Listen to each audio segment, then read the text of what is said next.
ఇందులో purpose of visit one-on-one meetings with key stakeholders, prestigious world-class universities, leading sports institutions, investors, and potential strategic partners in USA.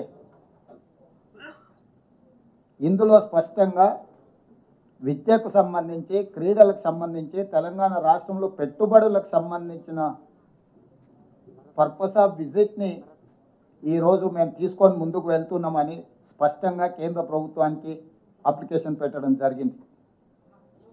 The objective is to promote Telangana as a premier educational and sports hub and facilities collaborations and investment that can bring world class universities education institutes in Telangana. స్పష్టంగా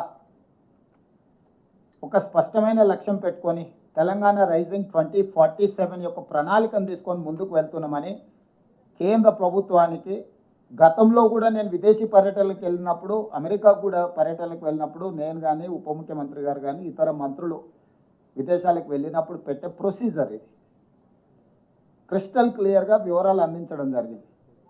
వాళ్ళు ఏమన్నారు, ministry of external affairs has examined the proposal, clearance from political angle is decline. Last టైంలో సింపుల్గా reply చేశారు. Ministry of external affairs has examined the proposal, clearance from political angle is decline. ఇది వాళ్ళ reply. So రాజకీయపరమైన నిర్ణయాలతో మేము మీ పర్యటనను తిరస్కరిస్తున్నామని చెప్పింది. What is the political reason? I wanted to ask Narendra Modiji, you have visited many countries. మీరు ఎన్నో దేశాలకు పర్యటనలకు వెళ్ళారు. మీరు కాదు, మీకు సంబంధించిన రాష్ట్రం నుంచి గుజరాత్ ముఖ్యమంత్రి భూపేంద్ర పటేల్ ఆగస్టు 17 నుంచి 24 వరకు ఈ నెలలోనే యుఎస్ కెనడాలో 8 రోజుల విదేశీ పర్యటనలకు వెళ్ళాడు. దేనికోసమో వైబ్రెంట్ గుజరాత్ 2047 అనే పాలసీ డాక్యుమెంట్ను ప్రమోట్ చేయడానికి, రోడ్ షోలు చేయడానికి గుజరాత్ ముఖ్యమంత్రికి మీరు అనుమతి ఇచ్చారు. నరేంద్ర మోడీ గారి స్వరాష్ట్రమైన గుజరాత్ ముఖ్యమంత్రికి వైబ్రెంట్ గుజరాత్ 2047 పెట్టుబడులను ఆకర్షించడానికి మీరు అనుమతిస్తారు. అతను కెనడా, అమెరికా లాంటి దేశాలలో పర్యటిస్తాడు, పెట్టుబడులు పెట్టే వాళ్ళతో కలుస్తాడు, మాట్లాడతాడు, గుజరాత్లో పెట్టుబడులు పెట్టమని ఆహ్వానిస్తాడు. అదే తెలంగాణలో తెలంగాణ రైజింగ్ 2047 పాలసీలో భాగంగా ఎడ్యుకేషన్, స్పోర్ట్స్ అండ్ ఇన్వెస్ట్మెంట్స్ వీటి కోసం తెలంగాణ ముఖ్యమంత్రి పర్యటన చేస్తా అంటే అమెరికా పర్యటనను తిరస్కరిస్తారు. నేను ఒక ప్రశ్న సూటిగా కేంద్ర ప్రభుత్వాన్ని అడగదలుచుకున్నాను. నిజంగా నా విదేశీ పర్యటనలో విషయం లేదు, లేకపోతే విషయాలు మీకు అందించలేదంటే ఇంగ్లాండ్కి అనుమతి ఎందుకు ఇచ్చిండ్రు, అమెరికాకు అనుమతి ఎందుకు తిరస్కరించిండ్రు? ఇంగ్లాండ్, అమెరికాకు రెండింటికి ఒకే విధానాలతోని ఒకే అంశాలను తీసుకొని నేను విదేశీ పర్యటన చేసిన. ఇంగ్లాండ్లో నేను ఆక్స్ఫర్డ్ యూనివర్సిటీ వెళ్ళడం జరిగింది. ఆక్స్ఫర్డ్ యూనివర్సిటీ హైదరాబాద్కు టీంను పంపించి ఇక్కడ ఆక్స్ఫర్డ్ యూనివర్సిటీ స్టార్ట్ చేయడానికి పరిస్థితులను పరిశీలిస్తామని మనకు అష్యూరెన్స్ ఇచ్చారు. కేంబ్రిడ్జ్ యూనివర్సిటీకి వెళ్ళిన ఎంసీహెచ్ఆర్డి క్యాంపస్లో షార్ట్ టర్మ్ కార్యక్రమాలను నిర్వహించే విషయాన్ని వాళ్ళు పరిశీలిస్తామని మనకు అష్యూర్ చేశారు. భారత్ ఫ్యూచర్ సిటీలో ఆఫ్షోర్ క్యాంపస్ పెట్టడానికి కూడా మేము పరిశీలిస్తామని చెప్పారు. యూనివర్సిటీ ఆఫ్ లండన్, హైదరాబాద్లో లండన్ యూనివర్సిటీ ఆఫ్ క్యాంపస్ ఏర్పాటుకు అంగీకరించింది. సంబంధిత అధికారులను కలిసిన, లండన్ స్కూల్ ఆఫ్ ఎకనామిక్స్ వాళ్ళతో నేను మాట్లాడిన, వాళ్ళు హైదరాబాద్కి టీంలను పంపిస్తామన్నారు. అదేవిధంగా లండన్ బిజినెస్ స్కూల్ వీళ్ళతో మాట్లాడుతూ కూడా ఎంసీహెచ్ఆర్డీలో షార్ట్ టర్మ్ కోర్సులను వాళ్ళు ప్రారంభించడానికి చేశారు.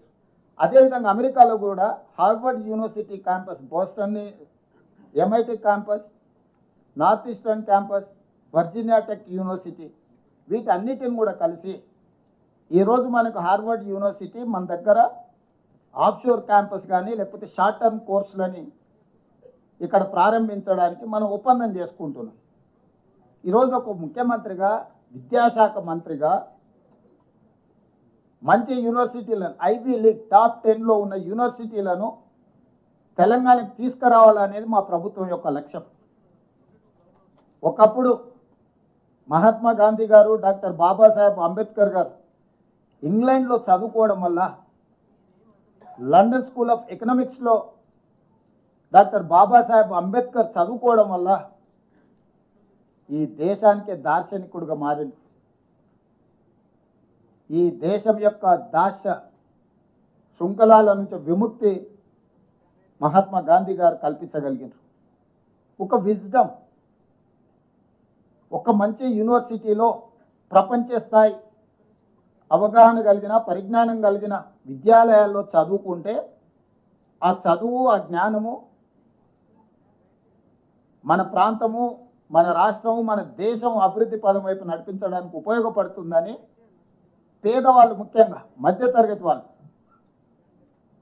దళితులు, గిరిజనులు, బలహీన వర్గాలు, అదేవిధంగా ఇతర ఆర్థికంగా వెనుకబడిన సమాజము విదేశాలలో, యూకేలోనో యుఎస్లోనో చదువుకోవాలంటే కోట్ల రూపాయల ఖర్చు అవుతుంది. కాబట్టి కొద్దిమంది మాత్రమే అక్కడికి వెళ్ళి చదువుకోగలిగిన పరిస్థితులు, ఆర్థిక వెసులుబాటు ఉంటుంది. కాబట్టి